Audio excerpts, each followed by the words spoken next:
আসসালামু আলাইকুম ভিউয়ার্স, রাত বাজে 12টা 13 আর বাসার সবার এখন মনে হয়েছে যে চিকেন ফ্রাই খাবে। তো যেইভাবে সেই কাজ চলে এসেছি বানাতে। আর একেবারে শর্টকাটে আপনাদের দেখিয়ে দিব এভাবে বানালে বাইরে থেকে আর কখনোই কিনে খেতে হবে না ইনশাআল্লাহ।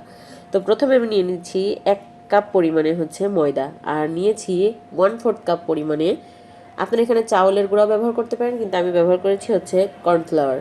তো তারপরে দিয়ে দিয়েছি সামান্য পরিমাণে গোলমরিচ গুঁড়া, আর এখানে দিয়েছি বেকিং পাউডার, সেটাও খুবই সামান্য, এই 1 চিমটি পরিমাণে বলা যায় আর কি। তারপরে দিয়েছি সামান্য বলতে আপনাদের টেস্ট অনুযায়ী দিয়ে দিবেন হচ্ছে লবণ। আমি আমার টেস্ট অনুযায়ী দিয়ে দিয়েছি। তারপরে এখানে দিয়ে দিলাম হচ্ছে গরম মশলা গুঁড়া।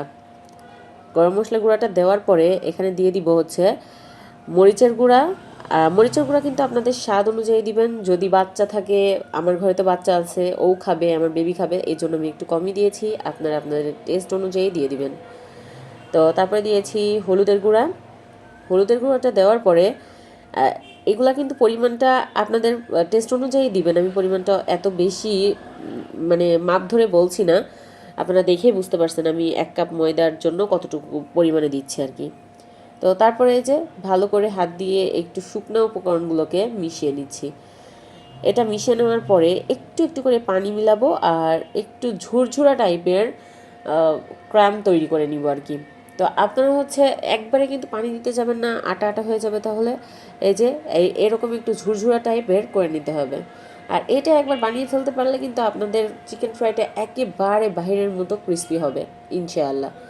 তো তারপরে এখন আমাদের ক্রামটা বানিয়ে নেওয়া হয়ে গেছে। তো এখন এই যে দেখেন, আমি একটা চালনির সাহায্যে এভাবে চেলে নিচ্ছি। আর চেলে নেওয়া যে একেবারে মিহি অংশটা পেয়েছি, এটাকে অল্প অল্প করে পানি দিয়ে মিশিয়ে একটা ব্যাটার তৈরি করে নিব, একটু মানে ঘন টাইপের ব্যাটার আর কি। আপনারা দেখেই অবশ্য বুঝতে পারছেন যে আমি কীরকম ব্যাটার বানিয়ে নিয়েছি। তো এখন চিকেন ফ্রাইটা কিন্তু আমি আগে থেকেই হচ্ছে একটু মরিচের গুঁড়া আর একটু হলুদের গুঁড়া আর সামান্য পরিমাণে গরম মশলা গুঁড়া দিয়ে মাখিয়ে রেখেছিলাম 30 মিনিটের জন্য। তো সেই চিকেনের একটা পিস নিয়ে এই যে প্রথমে আমি হচ্ছে ওই যে ব্যাটারটা তৈরি করলাম, ব্যাটারে একটুখানি মানে মাখিয়ে নিয়েছি, তারপরে হচ্ছে এই যে ক্রামটা তৈরি করেছি এটা দিয়ে কোট করে নিচ্ছি। আর কীভাবে নিয়েছি এটা আপনারা দেখে বুঝে নিতে হবে, নতুন করে বা বলার কিছু নাই, এটা একটু দেখলেই বুঝতে পারবেন। তো এখন একটা প্যানে নিয়ে নিয়েছি হচ্ছে তেলটা কিন্তু একটু বেশি পরিমাণেই দিতে হবে।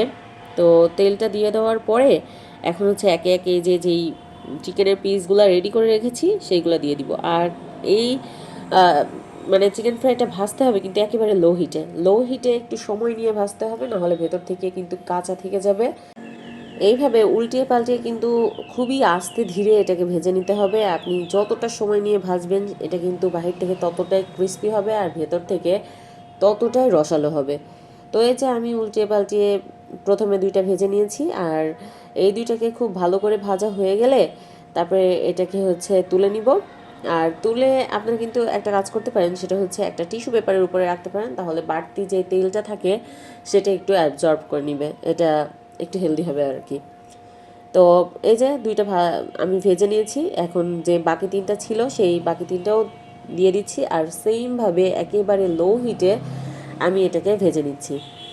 তো লো হিটে ভেজে নিয়ে অলমোস্ট আমার বেজে গিয়েছিল দেখেন 1:21 বাজে এখন। আর এটা আমার বাসায় বানানো সস, এটা দিয়ে আমরা খেয়েছিলাম। সবাই ভালো থাকবেন, সবাইকে ভালো রাখবেন।